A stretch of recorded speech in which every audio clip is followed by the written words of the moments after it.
Welcome to episode 8 of the Manager Conversation series, where we help you have conversations that matter with your team members. Now, as we are all over the place and trying to regroup and building a culture, it's important for managers to lead conversations about more than just the work. So these conversations are here to help you have more meaningful conversations. And you might be at that place where you really want to go a bit deeper with your team members, but you don't know how. And that's where this conversation series and the guides that we've created can play a really helpful role to support your intentions and your desire to do something different, but not really having the tools how to do that. So this conversation is about career anchors, which is a term that was coined by an organizational psychologist called Edgar Schein way back in the 1970s. But the assessment and the concept is a really sound one that you can use throughout time. Essentially, what he was saying is that we have one or more of 8 anchors that really is the motivation for our work. So career anchors and what motivates you are quite connected. They're very similar concepts. So, for example, technical competence might be something that is very much a career anchor for somebody. And that means that they like to learn and to grow, and they want to get really good at their subject matter, whatever their technical competence is. That is what lights their fire. That's what makes them excited. Or there is general manager or general management as a career anchor, which is far broader. The desire to see how things connect, wanting to oversee, wanting to encourage others, feeling this connection of work to purpose. There's another anchor which is around flexibility.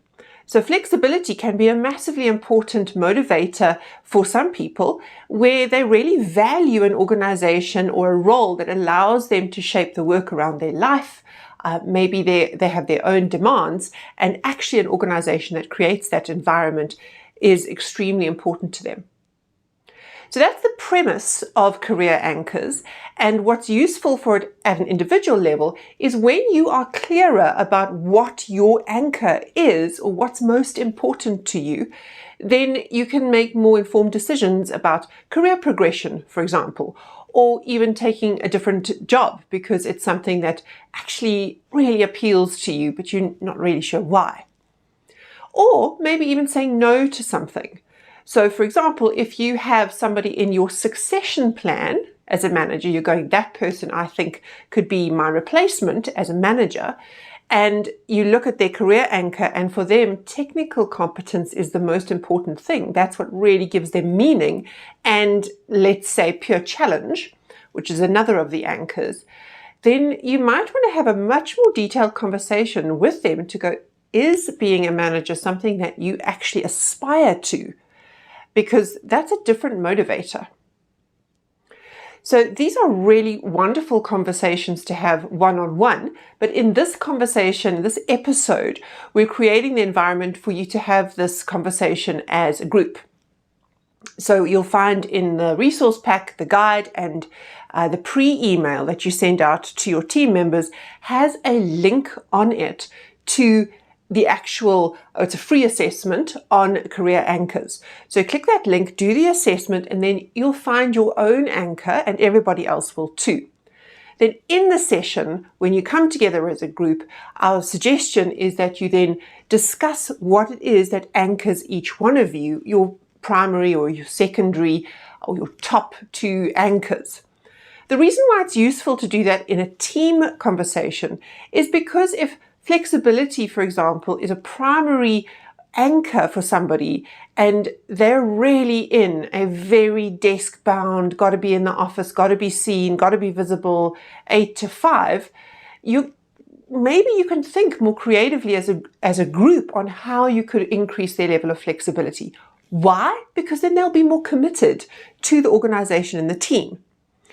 So knowing each other's allows you to adapt and flex into how can I give more demanding challenges to the person who really wants challenge, or how can I spend more time connecting what this person's work, what they do, with the purpose of the organization?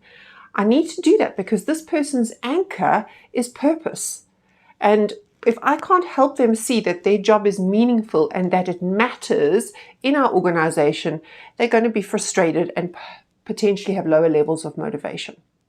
And that can be shared. I mean, why does it doesn't just need to be you, the manager, that knows this. It can be shared as a community, as a team, to increase communication, to increase the sense of belonging, increasing the sense of I am seen, I am noticed as an individual. I'm not just a number here, I'm noticed as an individual. So our guide and the slides that you can use as backing material for you is really aimed to facilitate a conversation around what motivates you and how can we as a team and how can I as a manager support you more to connect your work to what motivates you.